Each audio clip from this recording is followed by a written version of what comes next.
Hello everybody, welcome back to the channel. I have an amazing video for you guys today. Check this out. I found an awesome article you guys are not going to want to miss. It's from mpamag.com, and check this out. It says, how will housing starts downturn impact the housing market? Now this article specifically talks basically about the new home builders and why it's kind of getting a little bit crazy. Check this out. Let me read some of this article, and I kind of will give you my my view on what's happening. So pent-up demand is undersupplied market is still a good sign, experts say. Okay, so overall housing starts fell for the third consecutive month in June as an increased interest rates and elevated construction costs dealt severe blows to the once hot housing market. Privately owned housing starts in June slowed to a seasonally adjusted annual rate of 1.56 million units. The June figure is down 2% from upwardly revised May estimate of 1.59 million units, and it's the lowest reading since September.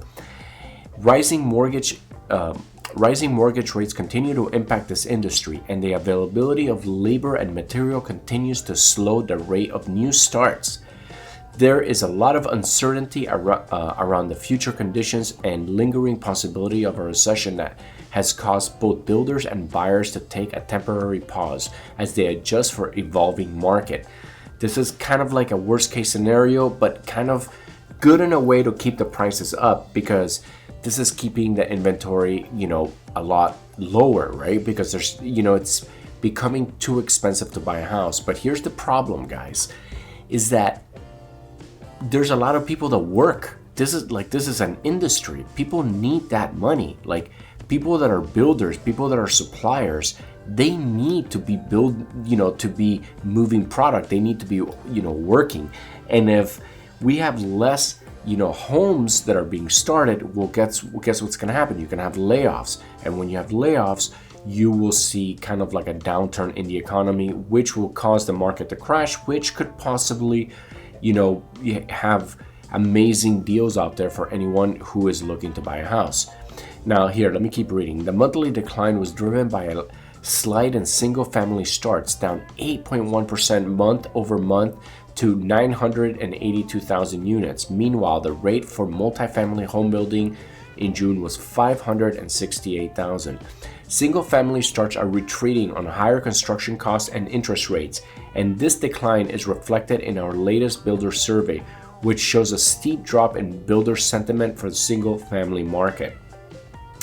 While the multifamily market remains strong on a solid rental housing demand, the softening of single-family construction data should send a strong signal to the Federal Reserve that tightening financial conditions are producing a housing downturn. Sorry about that. So on the just to talk about this. So you see, what it said is rental housing demand is strong. So basically, what does that mean? That is the big apartment complexes. So what's happening is what I'm seeing in my area is malls that are closing down, and then they're turning the land into big apartment complexes. So who's buying these big apartment complexes is, big corporations with a lot of money that could afford it, right? So this is I hate this, because this is basically creating a generation of renters where we need to be focusing on, the single family constructions, where we need to jump in and buy our own house so we could now have, family wealth for generations. So you could see this is going to create a lot of problems, in my opinion. But here, just let's close out the article. On the bright side, Mangold said that the housing market is not oversupplied like in 2008.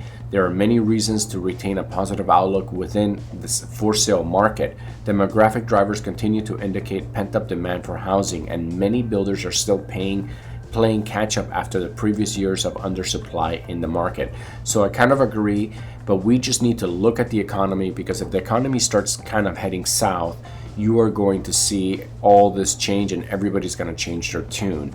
Right now, people are kind of being very positive, but with inflation where it's at, I kind of see things are going to start going south pretty quick. So what is your job? Your job is to save your money. Well, remember, I'm not a financial advisor, but this is kind of like what I tell my friends and my family members is right now the best thing you could do is save your money and get ready to have a big down payment. Make sure you do a good job at work, right? Because you do not want to be, let go at, try your best. You can only try. So just make sure you do a good job at work and make sure you save your money, because if you do and everything lines up perfectly, you're going to have an amazing buying opportunity. So that is my advice for you guys. Now, thank you guys so much for watching. I really love you guys watch these videos, and if you guys do like these videos and you enjoy watching them, please don't forget to smash that subscribe button and go ahead and like and leave a comment. Again, thank you guys so much for watching. I love you guys, and I'll see you on the next video.